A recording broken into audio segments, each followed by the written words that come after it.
The Ashtavakra Gita. Test of self-realization. We now get to the part of the dialogue which gets more subtle. Ashtavakra's pointer has worked on Janaka. He now sees that he is not a person. The self is awareness beyond consciousness. So now this dialogue is not between two people. It is the self conversing with the self. And the realization itself is put to the test. Ashtavakra said, having realized yourself as one, being serene and indestructible, why do you desire wealth? Just as imagining silver in mother of pearl causes greed to arise, so does ignorance of self cause desire for illusion. Having realized yourself as that in which the waves of the world rise and fall, why do you run around in turmoil? Having realized yourself as pure awareness, as beautiful beyond description, how can you remain a slave to lust? It is strange that in a sage who has realized self in all and all in self, this sense of ownership should continue. Strange that one abiding in the absolute, intent on freedom, should be vulnerable to lust and weakened by amorous pastimes. Strange that knowing lust as an enemy of knowledge, one so weak and nearing death should still crave sensual pleasure. Strange that one who is unattached to the things of this world and the next, who can discriminate between the transient and the timeless, who yearns for freedom, should yet fear the dissolution of the body. Whether acclaimed or tormented, the serene sage abides in the self. He is neither gratified nor angered. A great soul witnesses his body's actions as if they were another's. How can praise or blame disturb him? Realizing the universe is illusion, having lost all curiosity, how can one of steady mind fear death? With whom can we compare the great soul, who content knowing self, remains desireless in disappointment? Why should a person of steady mind, who sees the nothingness of objects, prefer one thing to another? He who is unattached, untouched by opposites, free of desire, experiences neither pleasure nor pain as events pass through. It's worth reading another translation of this last bit. He is beyond all duality, free from desire. He has driven from his mind all longing for the world. Come what may, joy or sorrow, nothing moves him.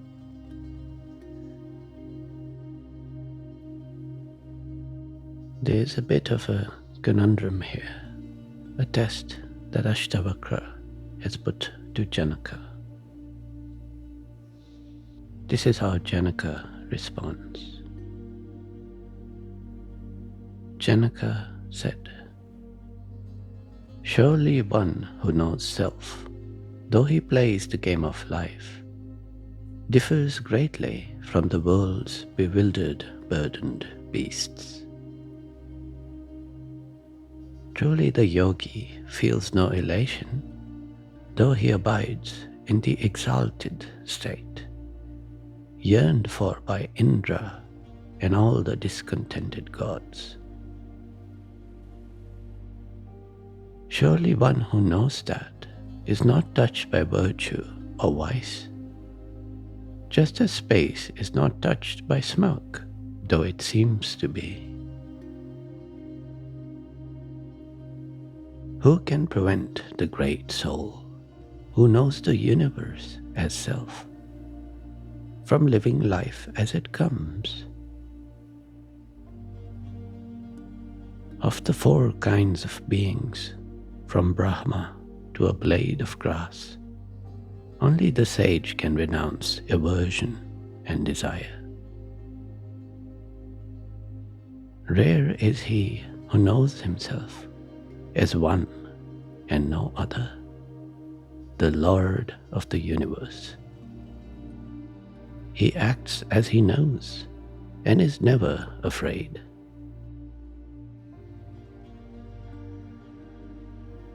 Do you think Janaka passes the test of self-realization? There is a flaw in the thinking he has put forward, and that was exactly what Ashtavakra wanted to bring out and question.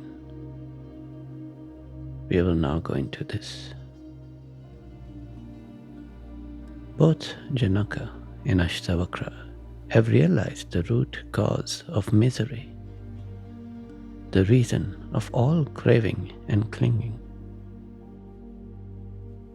It is the belief in being a person, an individual in the world, apart from the true self.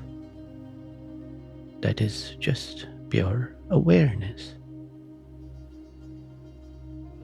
Seeing this, all the mind's failings can be counted off and discarded.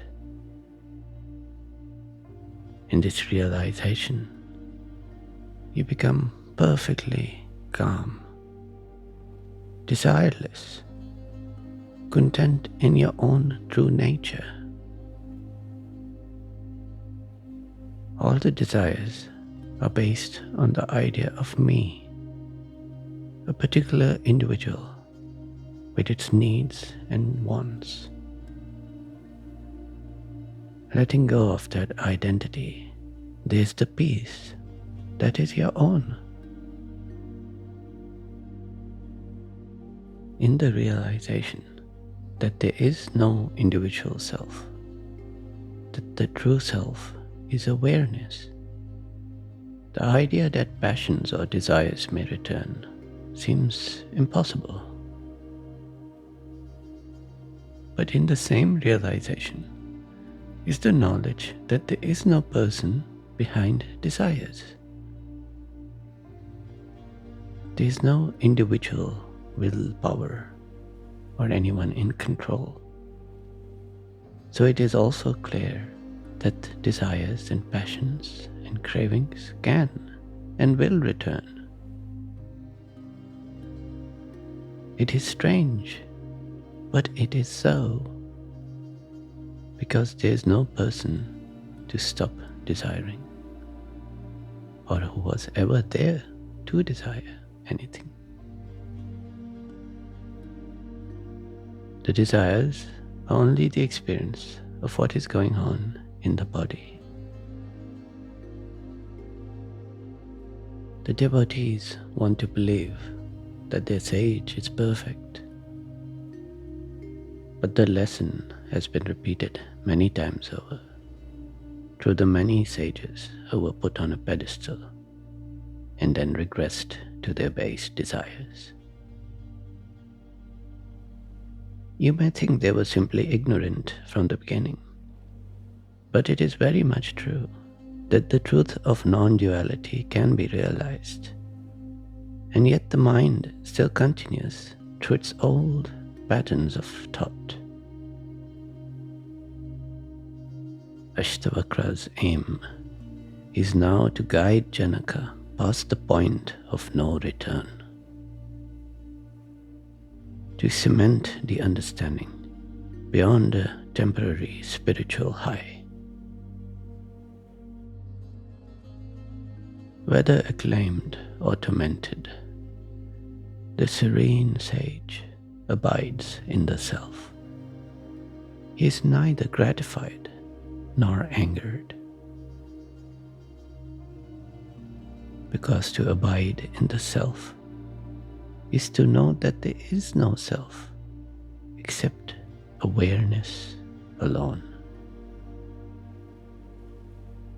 To be gratified or angered requires the idea of being a person, an individual self. A great soul witnesses his body's actions as if they were another's. How can praise or blame disturb him? But if anger arises, or if self-gratification arises, is that your doing? That is the patterns of the brain activity, how the mind works. So the sage is neither gratified or tormented by the states of the mind. The states of the mind cannot be used to judge enlightenment. What Janaka says makes the sage sound like a perfect human being. If he sets this standard, he will eventually fail, because the bliss that floods the mind upon self-realization cannot be sustained forever. The true bliss is subtle. It is the peace of knowing the true self, as well as the knowledge that there is no individual self. The idea of there being better beings and lesser beings, separate souls, some of them who are enlightened, that itself is not compatible with self-realization. The realization Janaka had is that there is no person, there is no self other than awareness alone. The same awareness that must be present prior to any experience being possible. The same awareness that shines in every instant of consciousness. In the moment that this self-knowledge is present, that is the mind of a sage. And in the moment this realization is forgotten, that is the mind of a beast. No one has become enlightened or attained anything. Nothing has really changed. And yet, at the same time, whenever and wherever this realization returns, in any life, in any mind, that is the mind of Krishna. This is the unity of Atman and Brahman. Now, paradoxically, knowing this itself can be your shield from the convolutions of the mind. A great soul witnesses his body's actions as if they were another's. How can praise or blame disturb him. Realizing the universe is illusion, having lost all curiosity, how can one of steady mind fear death? With whom can we compare the great soul, who, content knowing self, remains desireless in disappointment? Why should a person of steady mind, who sees the nothingness of objects, prefer one thing to another? He who is unattached, untouched by opposites, free of desire, experiences neither pleasure nor pain as events pass through. There will still be disappointment, in joy, in sorrow, in pleasure and pain. But to know the nature of self, to see the illusion of objects, the insubstantial nature of all that appears, that is to be the great soul. That is the path to detachment and calm. Pain or pleasure, joy or sorrow, they are all there. They pass through. Yet the true self, that is awareness, remains unmoved. All these experiences are local phenomena. You are pure consciousness, the substance of the universe, unbounded awareness. The passing forms have no real effect on you. But to think that one who knows this is greatly different to the beasts, that the yogi has achieved some exalted state, or that the sage is some perfect being, is to again fall into error. It is once again thinking in terms of persons and individual selves. Ashtavakra easily sees this in Janaka's response and delivers his next pointer. I will just read it out now, and we will return to it when we next continue this series on the Ashtavakra Gita. Ashtavakra said, "You are immaculate, touched by nothing. What is there to renounce? The mind is complex. Let it go. Know the peace of dissolution. The universe arises from you like foam from the sea. Know yourself as one. Enter the peace of dissolution." Like an imagined snake in a rope, the universe appears to exist in the immaculate self, but does not. Seeing this, you know there is nothing to dissolve. You are perfect, changeless, through misery and happiness, hope and despair, life and death. This is the state of dissolution.